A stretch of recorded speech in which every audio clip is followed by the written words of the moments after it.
আজকে আমরা যে টপিকটা নিয়ে আলোচনা করব সেটা হচ্ছে সেটের পদ্ধতি। এই টপিকটা অত্যন্ত গুরুত্বপূর্ণ একটা টপিক আমি মনে করি, কারণ তোমার সৃজনশীল পরীক্ষায় যে প্রশ্নগুলো আসে ওগুলোর প্রত্যেকটার উদ্দীপকে এরকম তোমার সেটের পদ্ধতি, যেমন সেট গঠন পদ্ধতিতে তোমার একটা মান ডাটা দেওয়া থাকে, ওটাকে তোমার সেট তালিকা পদ্ধতিতে নেওয়ার তোমার প্রয়োজন পড়বে।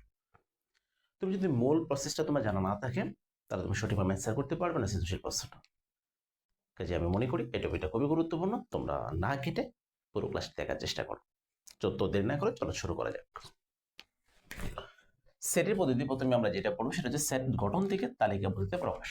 যেমন আমরা যদি কয়েকটা উদাহরণ পড়ি তাহলে আমরা বিষয়টা ক্লিয়ার হতে পারবো। আমি যদি বলি এ একটা সেট এক্স যেন এক্স, আমি বললাম স্বাভাবিক সংখ্যা। স্বাভাবিক সংখ্যা তো স্বাভাবিক সংখ্যা তো আনলিমিটেড, সেটা আমরা জানি, কিন্তু সেটা কত পর্যন্ত সেটা তোমাকে একটা নির্দেশনা দিয়ে দিই। আমি বলে দিলাম 11-র দিকে ছোট করো। এক্স যেন এক্স স্বাভাবিক সংখ্যা এবং সেগুলো কত বলবো যে 11-র দিকে ছোট করো। সমান কিন্তু বলে নেই, এই চিহ্নটা কিন্তু দেওয়া হয়নি, এটা কিন্তু সমান চিহ্ন হিসেবে কাজ করবে, এটা কিন্তু আমি এখানে দেইনি। বলছি এক্স যেন এক্স, মূল পয়েন্টটা কি স্বাভাবিক সংখ্যা, সেটা কত পর্যন্ত 11-র থেকে ছোট পর্যন্ত। শুরুটা কত থেকে হবে তোমাদের নিশ্চয় জানা আছে, স্বাভাবিক সংখ্যা যেটাকে আমরা এন দ্বারা প্রকাশ করবো সেটা 1 থেকে শুরু করতে হবে। 1 2 3 4 5 6 7 8 9 10, তুমি কিন্তু 11 কাউন্ট করতে পারবে না। শেষে আমাদের এটা পয়েন্ট হয়ে গেল যে এরকম ভাবে তোমার সৃজনশীল পরীক্ষায় এরকম করে একটা মান দেওয়া থাকবে। প্রায় প্রত্যেকটা সৃজনশীলে তোমার এরকম করে একটা সেট গঠন পদ্ধতিতে মান দেওয়া থাকে, যেটাকে তোমার তালিকা, তুমি যখন কাজ করতে যাবা সৃজনশীল নিয়ে, যখন তুমি কাজ করতে যাবা তখন তোমার এরকম করতে আনার প্রয়োজন পড়বে। ওকে, এখন আমরা আরো একটা উদাহরণ দেখবো, সেটা হচ্ছে ধরো আমি বি সেট সমান দিলাম এক্স সমান এক্স মৌলিক সংখ্যা। মৌলিক সংখ্যা তো তুমি এটাও জানো, এটা আনলিমিটেড পর্যন্ত, এটাও তোমার একটা নির্দেশনা এরকম দিয়ে দিবে। আমি বলে দিলাম যে 3-এর থেকে বড়গুলো এবং 11-র থেকে ছোট মৌলিক সংখ্যাগুলো, আমি এরকম নির্দেশনা দিলাম। বললাম মৌলিক সংখ্যা কোনগুলো, যেগুলো তোমার 3-এর থেকে বড় এবং 11-র থেকে ছোট। আবারও খেয়াল করো, এক্স যেন এক্স মানে এক্সটা কি মৌলিক সংখ্যা, কোন মৌলিক সংখ্যাগুলো যেগুলো 3-এর থেকে বড় 11-র থেকে ছোট করো। দেখি চলো আছে কিনা আমরা খুঁজে বের করার চেষ্টা করি। 3 কিন্তু তুমি নিতে পারবে না, আবার 11 নিতে পারবে না, কারণ আমি এখানে কোনো সমান চিহ্ন দিইনি। তাহলে 3 থেকে যদি বড়গুলো দেখতে যাও তাহলে 4 5, দেখলাম 4 হবে না 5 হবে, 6 হবে না 7 আসবে, 8 9 10 11, তার মানে আমাদের এখানে যে রেজাল্ট আসবে সেটা হচ্ছে 5 এবং 7। তো সৃজনশীল গুলোতে কিন্তু এরকম ভাবে দেওয়া থাকবে সেট গঠন পদ্ধতিতে। তোমার এরকম কাজ করার জন্য তোমার এরকম তালিকা পদ্ধতিতে নেওয়ার প্রয়োজন পড়বে। তুমি যখন সৃজনশীল পদ্ধতিতে এরকম যখন উদ্দীপকটা দেওয়া থাকবে, এটা যখন তোমার ভুল আসবে রেজাল্টটা, তখন তোমার পুরো সৃজনশীলটা কিন্তু কাটা যাবে। সেজন্য আমাদের সাবধানতার সাথে বিষয়গুলো বুঝতে হবে। ধরো আমি সি এর সমান দিয়ে দিলাম এক্স জন্য এক্স স্বাভাবিক। এখন আমি ধরো আমি দিলাম যে স্বাভাবিক বিজোড় সংখ্যা। স্বাভাবিক বিজোড় সংখ্যা, তো বিজোড় সংখ্যা আমরা জানি আনলিমিটেড, সেটা কত থেকে কত পর্যন্ত। ধরো আমি দিলাম 5-এর সমান বা 5-এর থেকে ছোট করো। আমি দিলাম এক্স যেন এক্স স্বাভাবিক বিজোড় সংখ্যা এবং সেগুলো কত পর্যন্ত, যে 5-এর ছোটগুলো এবং তুমি 5-এর সমানও তুমি নিতে পারবো, নিচে কিন্তু সমান দেওয়া আছে 5-এর ছোট এবং 5-এর সমান। তাহলে আমি দেখবো যে 1 থেকে যেহেতু বিজোড় সংখ্যা বলা হয়েছে 1 3 5 কিন্তু নিতে পারবো, কারণ আমার এখানে সমান চিহ্ন আছে, তার মানে রেজাল্টটা কত 135। ঠিক একইভাবে আমি এখানে স্বাভাবিক জোড় সংখ্যা বলতে পারতাম, সেম কাজ। ঠিক একইভাবে আমরা যদি এখন ডি একটা সেট নিই, আমি এখন তোমাকে বললাম এক্স যেন এক্স 4-এর গুণিতক বললাম, মনে করো গুণিতক। তো গুণিতকও তুমি জানো আনলিমিটেড, সেটা আমি বললাম 4-এর গুণিতক যেহেতু বলছে আমি বললাম মনে করো 11 থেকে ছোট এবং সমান। তাহলে 11 থেকে ছোটগুলো তোমাকে নিতে হবে এবং সমানটা নিতে হবে। তাহলে আমরা দেখি যে মানটা কত কত আসে। যেহেতু গুণিতক বসে তুমি তো জানো যে গুণিতক মানে হচ্ছে নামতার মতো হবে, 4কে 1 দ্বারা 2 দ্বারা 3 দ্বারা এরকম করে প্রত্যেকটা সংখ্যা দ্বারা তোমাকে গুণ করতে হবে। তো কোন পর্যন্ত নিতে পারবো আমরা 12 সমান এবং 12 থেকে ছোটগুলো। তো 4 কি 4, 4 দুগুণে 8, 3 4 12, আমাদের কিন্তু এখন সমান চিহ্ন আছে, তার 12টা তুমি কাউন্ট করতে পারবে। এই হলো আমাদের সেটের তালিকা পদ্ধতিতে প্রকাশ। আমরা আরো একটা উদাহরণ দেখবো, সেটা হচ্ছে 5 নাম্বার উদাহরণ। সেটা ধরো আমি এমন ভাবে দিলাম যে এস এর সমান এক্স যেন এক্স মৌলিক গুণনীয়ক সমূহ, সরি কার মৌলিক সমূহ এটা বলে নিতে হবে। আমি বললাম ধরো 20-এর মৌলিক গুণনীয়ক সমূহ, 20-এর মৌলিক গুণনীয়ক সমূহ। তো তোমার জানা আছে নিশ্চয়ই যে গুণনীয়ক সময় কিন্তু লিমিটেড, হ্যাঁ, সেই জন্য আমাদের এখানে কোনো এক্সট্রা শর্তের প্রয়োজন পড়বে না যে এত থেকে এত পর্যন্ত, এটা বলার প্রয়োজন নেই, কারণ এখানে সবগুলো আসবে, আমরা সেটা জানি। কিন্তু আমি কিন্তু এখানে একটা ছোট্ট আরো একটা কথা অ্যাড করে দিচ্ছি, এটা খেয়াল করবে। শুধু গুণনীয়ক বলে নেই, বলছি কিন্তু 20-এর মৌলিক গুণনীয়ক সমূহ। অবশ্যই খেয়াল করবো, মৌলিক কথাটা কিন্তু অনেক তাৎপর্যপূর্ণ। তাহলে আমাদের বলছে এক্স কোনগুলো, এক্স হচ্ছে 20-এর মৌলিক গুণনীয়ক সমূহ। তাহলে তোমাকে প্রথমেই যে 20-এর গুণনীয়কগুলো আনতে হবে। তো গুণনীয়কগুলো আনার বিভিন্নভাবে আনা যায়। তাহলে আমরা এই নিয়মগুলো বড় বড় সংখ্যার ক্ষেত্রে আমরা এই নিয়মটা প্রয়োগ করি যে 1 দিয়ে ভাগ করো, রেজাল্ট 20। 2 দিয়ে ভাগ করো, যে রেজাল্টটা থাকে সেটা গুণাকার লিখে দিই। 3 দিয়ে কি ভাগ যায় না, 4 দিয়ে যায়, রেজাল্ট কত হবে 5। এখন তোমার যদি আবার সিরিয়ালি 5-এ যেতে চাও, তাহলে কিন্তু তুমি এদিকে খেয়াল করবা, 5 এদিকে সমান হয়ে গেছে, যেন আর যাওয়ার প্রয়োজন নেই। এখন আমরা লক্ষ্য করলাম যে 20-এর গুণনীয়ক সমূহ তাহলে কত কত আসবে, গুণনীয়ক সমূহ হচ্ছে তোমার এক, সিরিয়ালি যাবা 1 2 4 5 10 20, 1 2 4 5 10 এবং হচ্ছে তোমার 20। তাহলে আমাকে যেহেতু বলছে এখানে মৌলিক গুণনীয়ক সমূহ আনার জন্য, তাহলে আমি কত কত নিব বলতো?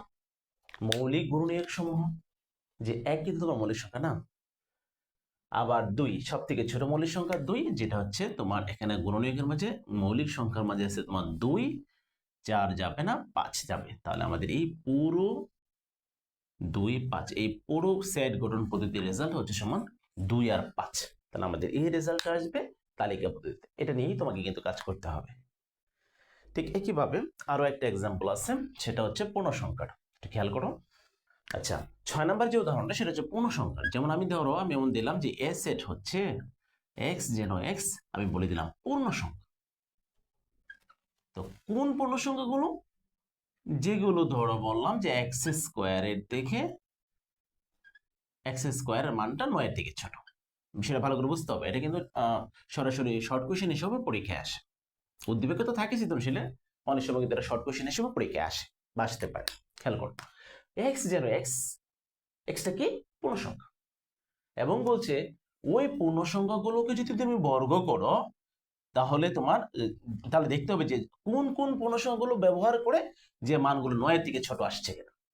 যেসব পূর্ণ সংখ্যাগুলো তুমি ব্যবহার করলা, প্রত্যেকটা তুমি ব্যবহার করবা, যে পর্যন্ত যাওয়া লাগে যাবা, কিন্তু সেটা অবশ্যই কি হতে হবে, ওই পূর্ণ সংখ্যাগুলো বর্গ করার পরে দেখবা কোনগুলো দিয়ে 9-এর ছোট আসছে। যে পূর্ণ সংখ্যাগুলো ব্যবহার করার ফলে তোমার 9-এর ছোট আসছে, ওই পূর্ণ সংখ্যাগুলো তোমাকে কাউন্ট করতে হবে। তো দেখে আমাদের এখানে কিভাবে লিখতে হবে, আমরা প্রথমেই বলবো এখানে এ সেটটি পূর্ণ সংখ্যার সেট, এ সেটটি পূর্ণ সংখ্যার সেট, এই কথাটা আমরা বলে নিলাম। পূর্ণ সংখ্যার সেট যার বর্গ, এখানে তোমার বর্গ থাকতে পারে, ঘন থাকতে পারে, আবার তোমার x⁴, x⁵ এরকম অন্য যে কোনো মান থাকতে পারে।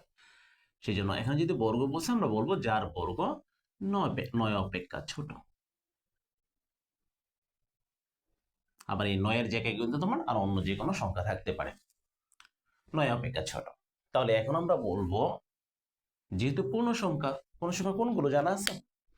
অনেকে প্রশ্ন করে কিন্তু পারে না।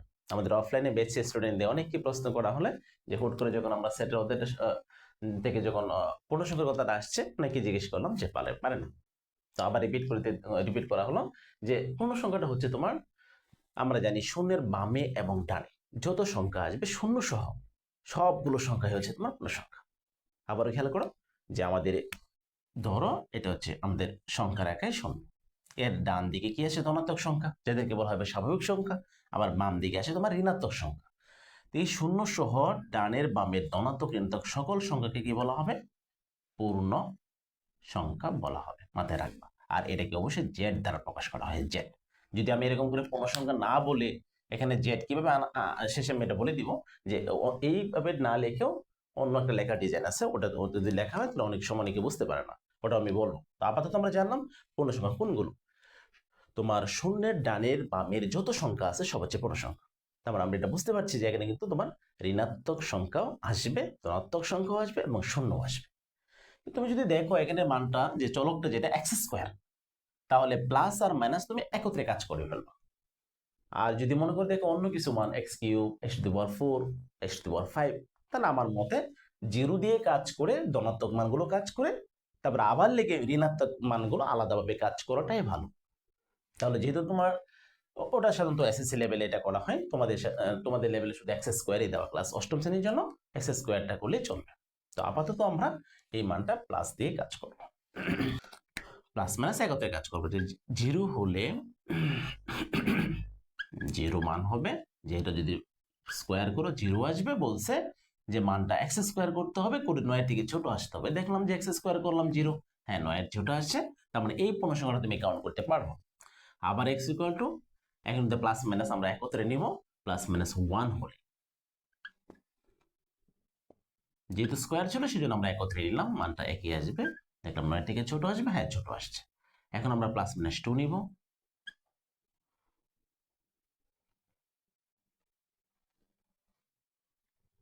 প্লাস মাইনাস 2 যখন তুমি নিবে তখন আসবে 4, যেটা 9 ছোট আসছে। প্লাস মাইনাস 3 যখন নিবে তখন মান কত আসবে বলো? 9 আসবে। কিন্তু আমাকে তো বলা হয়েছে 9 থেকে ছোট, তুমি 9টা কিন্তু কাউন্ট করতে পারবে না, সেটা নট লেস বলতে হবে।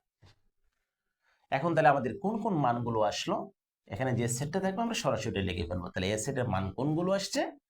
0 প্লাস মাইনাস 1 প্লাস মাইনাস 2, তুমি লিখে দাও 0 প্লাস মাইনাস 1 প্লাস মাইনাস 2, এই মানগুলো আসছে আমাদের পূর্ণ সংখ্যা। যে যে ওই পূর্ণ সংখ্যাগুলো এগুলো যেগুলোকে বর্গ করলে সেগুলো 9 থেকে কি আসবে? ছোট আসবে। তাহলে আমাদের তালিকা পদ্ধতিতে এই মানগুলো আমরা কাউন্ট করে ফেললাম, আমাদের হয়ে গেল যে সেট গঠন পদ্ধতি, এটা তালিকা পদ্ধতি। তুমি খেয়াল করো এই যে সেট গঠন পদ্ধতি এটি দেওয়া আছে, এটা কিন্তু একটু অন্যভাবে লেখা যায়। কিরকম করে লেখা যায় একটু খেয়াল করো।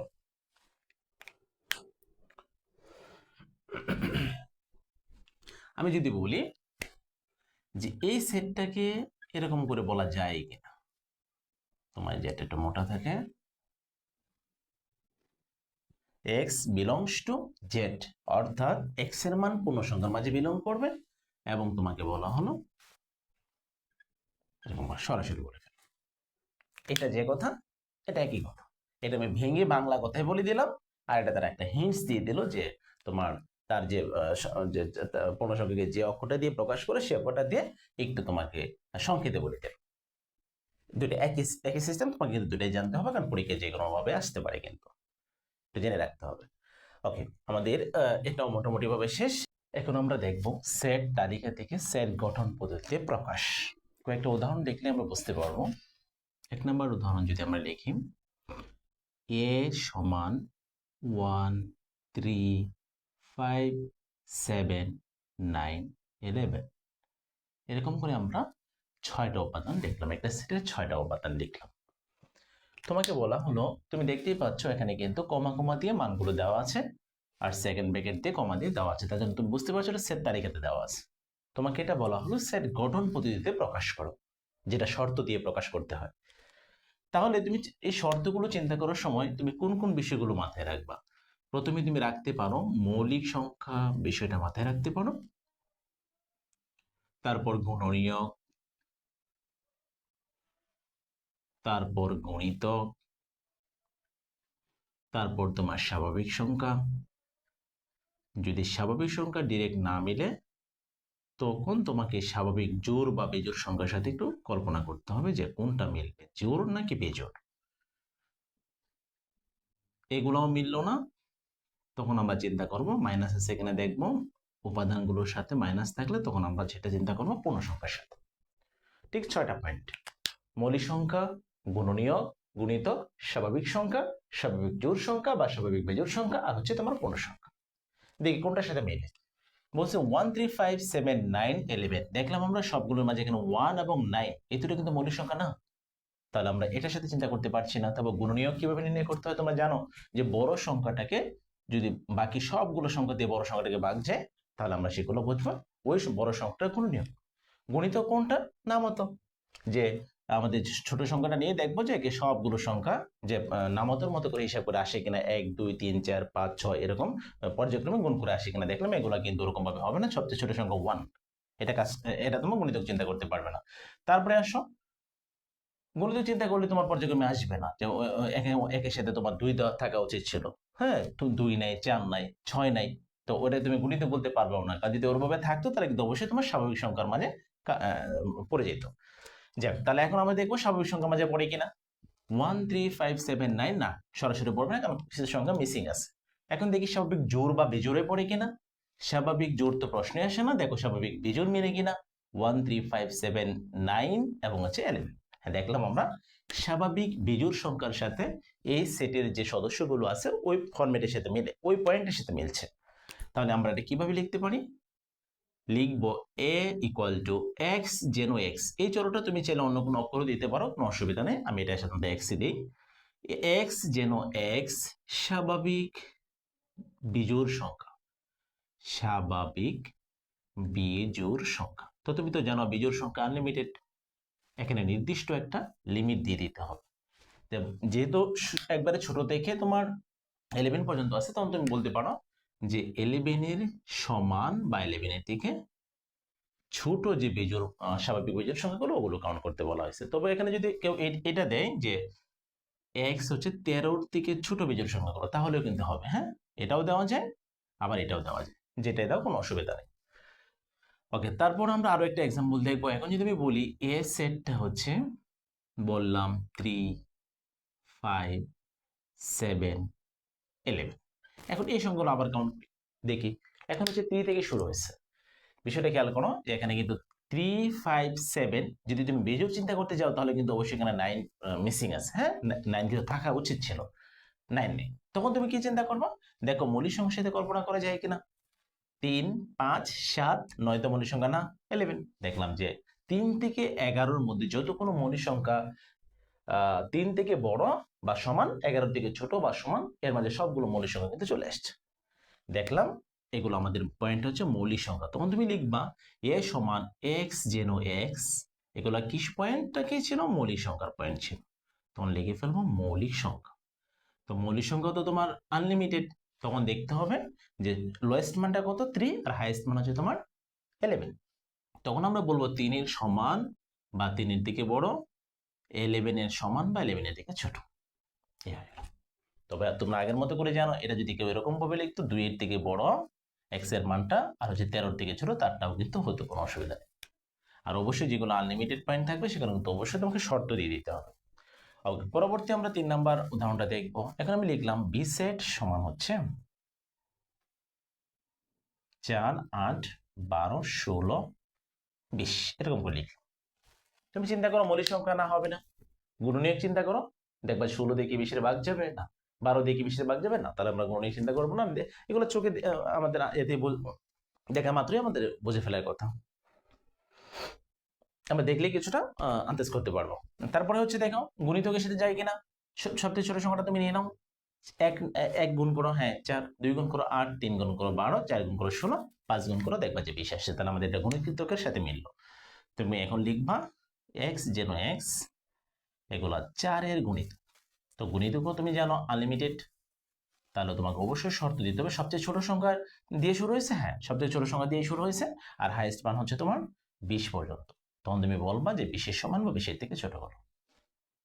তবে এখানেও যদি তুমি বলতে পারতা যে এক্স এর মানটা 24-এর থেকে ছোট, এটা এই শর্তটাও এখানে বলা যেত, একইভাবে আসবে। ওকে, পরবর্তী 4 নম্বর উদাহরণ হচ্ছে আমাদের 4 নম্বর উদাহরণটা হচ্ছে এরকম যে ধরো সি সমান আমি বললাম 1 2 4, তারপরে বললাম ধরো 6 7 8 বললাম এবং 16 বললাম। এই হলো মান। তোমাকে এরকম করে সেট তালিকাতে দেওয়া আছে, তুমি কি সেট কোড বানাবো। তাহলে দেখতে হবে যে এটা কার সাথে মিলতেছে, মৌলিক সংখ্যার সাথে প্রশ্ন আসে না। গুণিতক নামাতো হিসাব করতে হবে, কিন্তু না। দেখলাম আমরা গুণনীয়কটা মিলে কিনা। এই 16কে কি 1 দিয়ে ভাগ যায়, 2 দিয়ে ভাগ যায়, 3 দিয়ে যায় না, 4 দিয়ে যায়, 5 দিয়ে যায় না, 6 দিয়ে যায় না, 7 দিয়ে যায় না, 8 দিয়ে যায়, 9 10 এগুলো আর কোনো দিয়ে যায় না। দেখলাম যে সবগুলো গুণনীয়ক এখানে বিদ্যমান। তখন তুমি এটাকে সেট গঠন এভাবে বানাবা, এক্স যেন এক্স, কার গুণনীয়ক এগুলো? 16 গুণনীয়ক। তুমি লিখে দেবা গুণনীয়ক সমূহ, আর তুমি জানো গুণনীয়ক সমূহ কিন্তু নির্দিষ্ট থাকবে, সেই জন্য আর কোনো এখানে শর্তর প্রয়োজন পড়বে না, এটা মান চলে আসবে। এখন যদি আমি তোমাকে এখানে এরকম বলতাম, 5 নম্বর উদাহরণটা যদি আমি বলতাম যে ডি সমান হচ্ছে 16, 18, 20, 22, 24, 26, 28, এমন ভাবে বললাম। তুমি বলো তো এগুলো কি কোন পয়েন্টের সাথে আমরা কল্পনা করতে পারবো? মৌলিক সংখ্যা? না। গুণনীয়ক? না, এটা হবে না। তুমি যদি চিন্তা করো গুণিতক, দেখবো 16 নামাতে যদি বলতে যাও 16 কে 16, 16 কোনো 32, না, এটার সাথে মিলবে না। তুমি যদি স্বাভাবিক সংখ্যা কাউন্ট করতে যাও, এখানে 17 মিসিং, 19 মিসিং, এটার সাথে সম্ভব না। পূর্ণ সংখ্যা আনতে গেলে অবশ্যই তোমার মাইনাস থাকবে, এটাও সম্ভব না। তাহলে দেখলাম যে স্বাভাবিক জোড় বা বিজোড়ের সাথে মিলে কিনা। দেখলাম 16, 18, 20, 22, 24, 26, 28, দেখলাম সব জোড় সংখ্যা অবস্থান করছে এখানে। তখন আমরা লিখতে পারবো এক্স যেন এক্স, এগুলো কি সংখ্যা? স্বাভাবিক বিজোড় সংখ্যা। স্বাভাবিক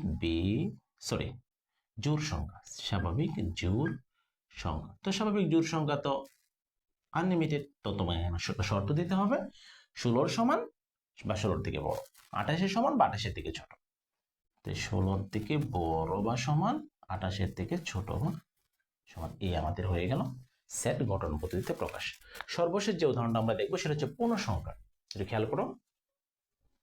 আচ্ছা, এখন আমরা 6 নম্বর উদাহরণটা দেখবো। 6 নম্বর উদাহরণটা পরীক্ষার জন্য, শর্ট কোয়েশনের জন্য খুবই গুরুত্বপূর্ণ একটা প্রশ্ন। দেখো, ধরো এ সমান বললাম +-1 +-2 +-3, এই সেটটা বললাম।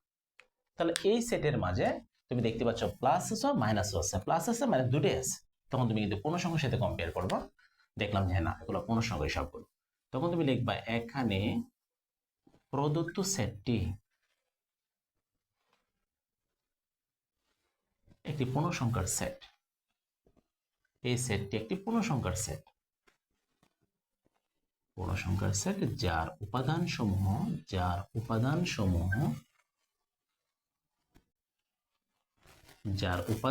তুমি খেয়াল করছো, মাইনাসের মান কিন্তু -1, মাইনাসের মানগুলো খেয়াল করো, -1, -2, -3, মাইনাসগুলোর মধ্যে সবচেয়ে ছোট কোনটা?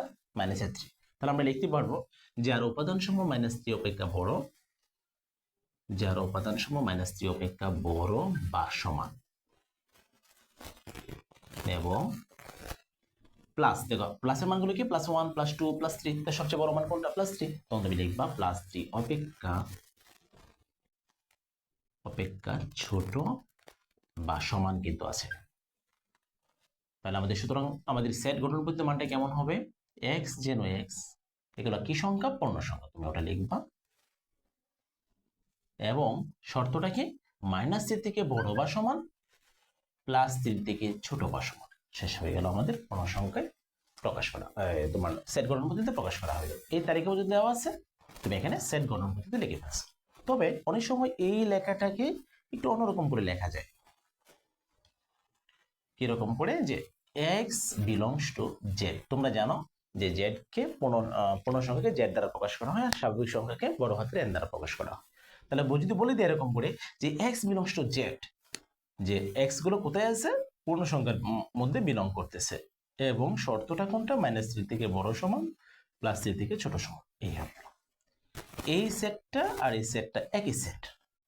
যে এটাকে তোমার বাংলা কথায় বলে দিলাম পূর্ণ সংখ্যা, আর এটা প্রতীক দিয়ে প্রকাশ করলো যে পূর্ণ সংখ্যার প্রতীক জেড, এক্স এর মানগুলো কোথায় বিলং করতেছে? যে জেড এর মানে বিলং করতেছে। জেড মানে কি? পূর্ণ সংখ্যা। সেম কথা, এভাবে দুইভাবে লেখা আছে, পরীক্ষা আসতে পারে। ওকে, আজকে ক্লাসটা আমাদের এই পর্যন্তই। আমরা এই অধ্যায়ের অত্যন্ত গুরুত্বপূর্ণ একটা টপিক নিয়ে আমরা আলোচনা করলাম, সেটা হচ্ছে সেটের পদ্ধতি। কেন গুরুত্বপূর্ণ এত? যে তুমি সৃজনশীল অ্যান্সার করার জন্যই তো তুমি এত কাঠখড় পোড়াচ্ছ। সৃজনশীল অ্যান্সার করার জন্য তোমাকে অবশ্যই বিশেষ করে সেটের গঠন পদ্ধতি থেকে সেটের তালিকা পদ্ধতিতে প্রকাশ, কারণ তুমি যখন সৃজনশীলগুলো কাজ করতে যাবা, সেটের তালিকা পদ্ধতি তোমার প্রয়োজন পড়বে, ওগুলো কমা কমা দিয়ে তোমার প্রয়োজন পড়বে। তাহলে ওইটা সৃজনশীলের জন্য বেশি গুরুত্বপূর্ণ। আর এটা যেটা আমরা বললাম সেট তালিকা থেকে সেট গঠন, এটা সাধারণত সংক্ষিপ্ত প্রশ্ন বা সৃজনশীলের ক অংশটাতে থাকে। ওকে, আমাদের ক্লাসটা এই পর্যন্তই। আজকের টপিকের মাঝে যেসব অংশ আসছে, যদি তোমাদের কোনো অসুবিধা হয় তাহলে অবশ্যই তোমরা কমেন্টের মাধ্যমে জানাবো। তোমাদের প্রবলেমগুলোর উপর ভিত্তি করে আমি প্রত্যেকটা অধ্যায়ের একটা প্রবলেম বেসড ক্লাস নেওয়ার চেষ্টা করব। তোমার যদি ভিডিওটা ভালো লেগে থাকে তাহলে অবশ্যই একটি লাইক দিও এবং সহজ গণিত ক্লাস নিয়মিত পেতে এখনই তুমি চ্যানেলটা সাবস্ক্রাইব করো এবং ভিডিওটা যদি ফেসবুকে থাকে তাহলে তুমি অবশ্যই পেজটি ফলো দিয়ে রাখো। মনে রাখবে, আমার লক্ষ্য শুধু তোমাকে অঙ্ক শেখানো নয়, গণিতের সব ভীতি দূর করে শেখার আত্মবিশ্বাস করে তোলা। চলো গণিতকে সহজভাবে বুঝি, আত্মবিশ্বাসের সঙ্গে শিখি, আর নয় গণিত ভীতি, গণিত হোক তোমার ভালোবাসার বিষয়। ধন্যবাদ, আজকে ক্লাসটি এ পর্যন্তই। দেখা হবে পরবর্তী ক্লাসে ইনশাআল্লাহ। আল্লাহ সে পর্যন্ত তোমাদের ভালো রাখুন, সুস্থ থাকুন। আসসালামু আলাইকুম ওয়া রাহমাতুল্লাহ।